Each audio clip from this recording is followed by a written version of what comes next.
तो रूस पर ड्रोन की बारिश ने पुतिन की नींद उड़ाकर रखी है। क्राइमिया टू क्रेमलिन, जेलेंस्की इस वक्त रूस पर कहर बनकर बरस रहे हैं। रूस का एयर डिफेंस यूक्रेन के ड्रोन हमलों के सामने बेहद कमजोर दिखने लगा है। जमीन, आसमान और पानी में जेलेंस्की को जहां पर मौका मिल रहा है, रूस को ड्रोन हमले से रौंदने की कोशिश कर रहे हैं। यूक्रेन सिर्फ ड्रोन हमले ही कर पा रहा है और ड्रोन भी रूस का एयर डिफेंस नहीं तोड़ पा रहा है। रूस ने एक ऐसा ताजा बयान दिया है जिसमें यह कहा है कि उसने 24 घंटे में यूक्रेन के 73 ड्रोनों को या तो मार गिराया है या उन्हें टारगेट हिट करने से पहले जैम कर दिया गया है। लेकिन सवाल यह है कि फिर रूस की इमारतों को तहस नहस क्यों किया जा रहा है? ऐसा क्यों लग रहा है कि ये तहस नहस हो चुकी है?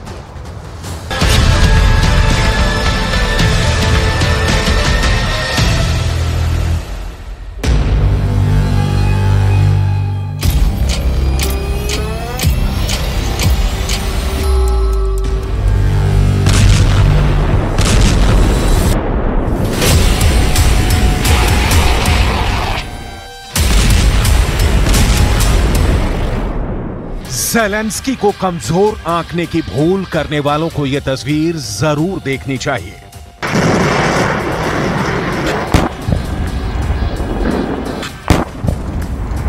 दिन का उजाला हो या रात का घुप अंधेरा, मॉस्को पर मौत वाला साया मंडरा रहा है। रूस के एयर डिफेंस की ज़ेलेंस्की के ड्रोनों ने छिंदी छिंदी बिखेर दी है।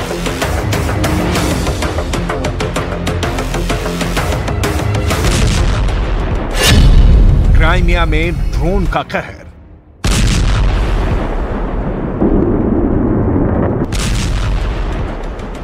यूक्रेन की मिलिट्री एजेंसी का दावा है कि उसने क्राइमिया से 200 किलोमीटर दूर रूस की 126वीं कोस्टल डिफेंस ब्रिगेड बेस पर जोरदार हमला किया है। यह बेस क्राइमिया का पेरेवोल्नोय है, जहां रूस ने 2014 से अपना बेस बना रखा है।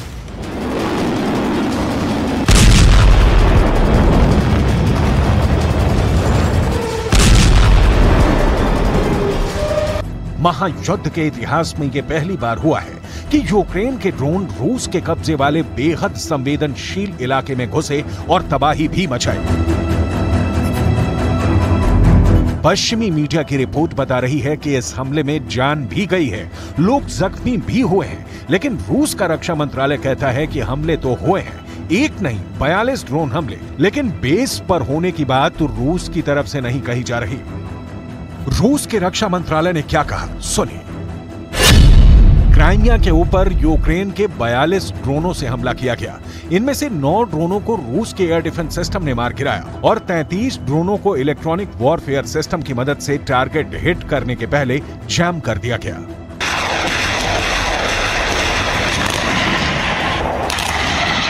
बहरहाल दोनों के दावों के बीच क्राइमिया पर जो हमले हो रहे हैं उसने कई सवाल खड़े कर दिए हैं। रूस की रक्षात्मक शक्ति भी सवालों के घेरे में है, लेकिन इसकी डिटेल आगे। अभी तो सायरन की चीखती आवाजों वाले शहर मॉस्को में दहल रहे लोगों की तस्वीरें।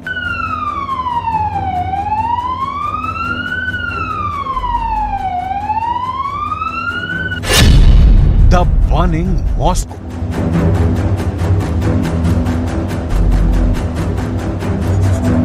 डेढ़ साल में युद्ध की दशा और दिशा दोनों बदल गई है। यकीन नहीं होता तो एक और तस्वीर देखिए। ये ऊंची इमारत रूस की आन बान शान की प्रतीक है और आपके ज़हन में इसके ऊपर ज़ेलेंस्की के शोले बनते ड्रोन की तस्वीरें भी ताजा हैं। उसी कड़ी में एक और तस्वीर देखिए। मॉस्को पर ड्रोन और मिसाइल से यूक्रेन ने हमला किया है। रूस के मेयर ने खुद बताया है कि हमलों को देखते हुए 3 एयरपोर्ट कुछ घंटों के लिए बंद करने पड़े।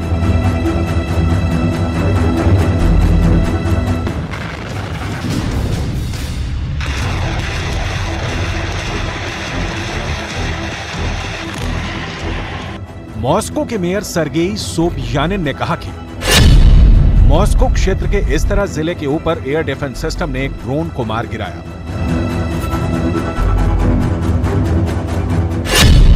मॉस्को के 3 एयरपोर्ट्स जिन्हें ज़ेलेंस्की के डर ने बंद करने के लिए विवश कर दिया, उन्हें मैप पर देखिए। शेरेमेदयेवो, दोमोदेदोवा और वनुकोव। और यही क्यों पिछले हफ्ते यूक्रेन के ड्रोन हमलों से डरे रूस को अपना मॉस्को एयरपोर्ट तक बंद करना पड़ा।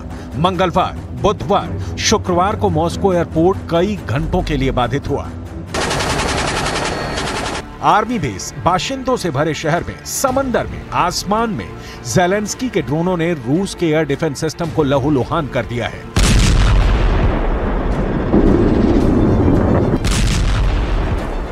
ज़ेलेंस्की के ड्रोन हमलों को रोकने की पुतिन की सारी कोशिश नाकाम साबित हो रही है।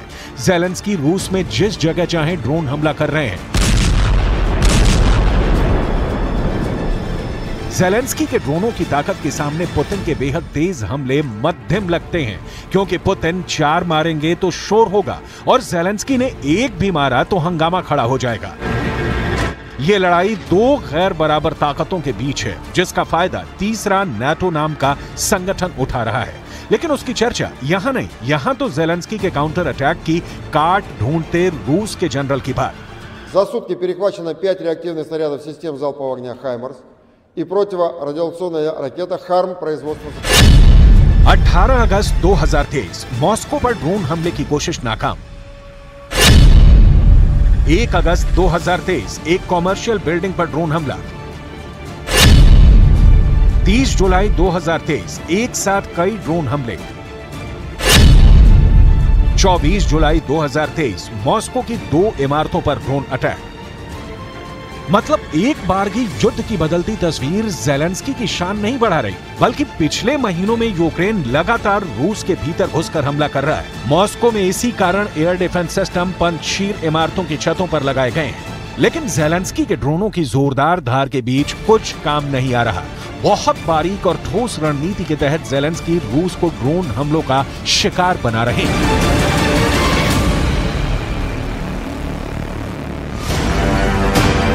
यूक्रेन ने क्राइमिया के निकट काला सागर में एक रूसी टैंकर को भी निशाना बनाया है।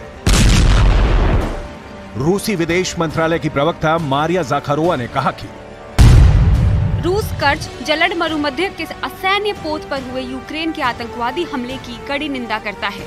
इस प्रकार से बर्बर कृत्यों को किसी भी तरह से उचित नहीं ठहराया जा सकता और इसके लिए जिम्मेदार लोगों को जवाब देना होगा। इस हमले का षड्यंत्र रचने वाले और हमला करने वाले लोगों को निश्चित ही दंडित किया जाएगा।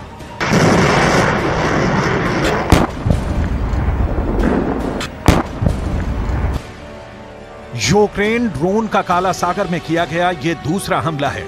इससे पहले यूक्रेन ने एक प्रमुख रूसी बंदरगाह पर हमला किया था। कीव की नौसैन्य शक्ति बढ़ाने के साथ ही काला सागर अहम युद्ध क्षेत्र बनता जा रहा है। रूस ने करीब 3 हफ्ते पहले यूक्रेन के समुद्री मार्ग से अनाज निर्यात करने संबंधी समझौते को समाप्त करने की घोषणा की थी और यूक्रेन के बंदरगाहों को निशाना बनाया था, जिसके बाद यूक्रेन ने पलटवार किया। इसी तरह यूक्रेन रूस के हमलों का जवाब अपने ड्रोन के जरिए ही दे रहा है।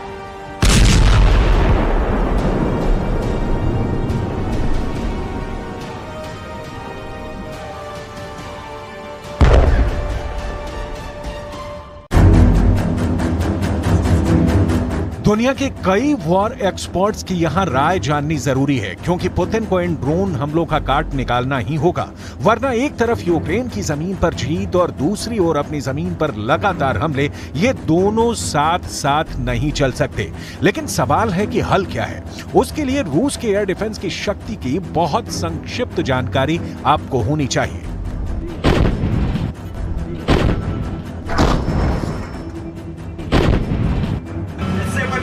Маловысотная. Первый сопровождаем маловысотную цель в зоне. Цель по первому зоне чужой. По первому цель уничтожить.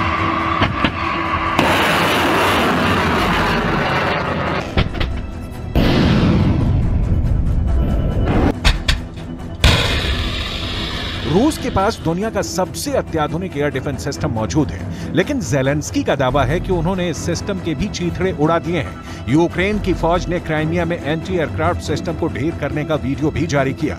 यूक्रेन की मीडिया ने दावा किया कि ज़ेलेंस्की की सेना ने रूस के कब्जे वाले क्राइमिया में एक S-400 एयर डिफेंस सिस्टम को तबाह कर दिया।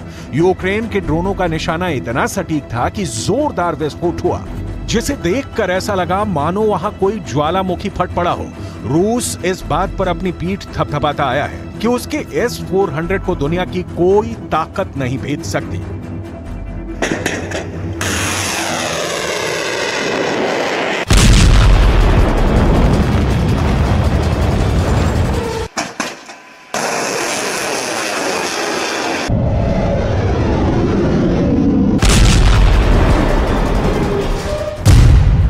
रूस का दावा है कि S-400 एयर डिफेंस सिस्टम जमीन से हमला करके आसमान में लड़ाकू विमानों और मिसाइलों को गिरा सकता है, लेकिन यूक्रेन का दावा है कि उन्होंने अपने खतरनाक ड्रोन से उसको तबाह कर डाला।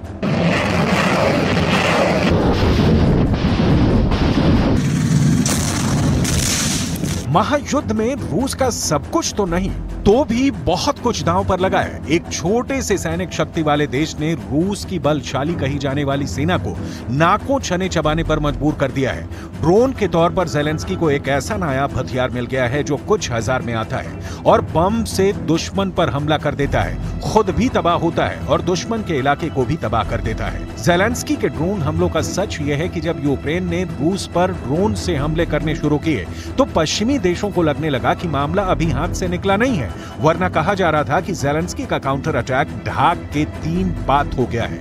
कहीं कोई असर नहीं हो रहा, लेकिन जैसे ही ज़ेलेंस्की ने ड्रोन हमले बढ़ाए, कहर मच गया। अब कोई ऐसा दिन नहीं है जब पुतिन अपने टॉप के कमांडर्स के साथ मीटिंग ना कर रहे हो। ऐसा कोई दिन नहीं गुजरता जब रूस का कोई ना कोई इलाका ड्रोन के हमलों से थर्रा नहीं जाता हो। यूक्रेन मॉस्को पर UJ-22 एयरबॉर्न नाम से एक हाईली वर्सिटाइल यानी अत्यधिक बहुमुखी ड्रोन से हमले कर रहा है।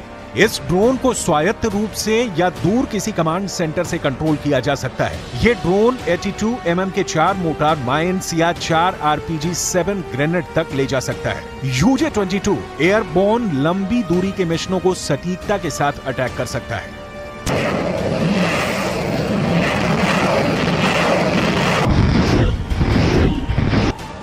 ये ड्रोन यूक्रेन बड़े पैमाने पर अपनी फैक्ट्री में तैयार कर रहा है। 24 घंटे यूक्रेन की ड्रोन फैक्ट्री में प्रोडक्शन चालू है। ज़ेलेंस्की के सामने पिक्चर क्लियर है कि करोड़ों की मिसाइल को पश्चिमी देशों की कृपा से हासिल कर उसे रूस के खिलाफ इस्तेमाल करने से सस्ते ड्रोन ही अच्छे हैं जो मनचाहा रिजल्ट दे रहे हैं। ज़ेलेंस्की के UJ-22 ड्रोन की अधिकतम दूरी 800 किलोमीटर तक उड़ान भरने की है। मॉस्को यूक्रेन की सीमा से लगभग 600 किलोमीटर है। ऐसे में ये ड्रोन मॉस्को पर हमला करने में सक्षम है।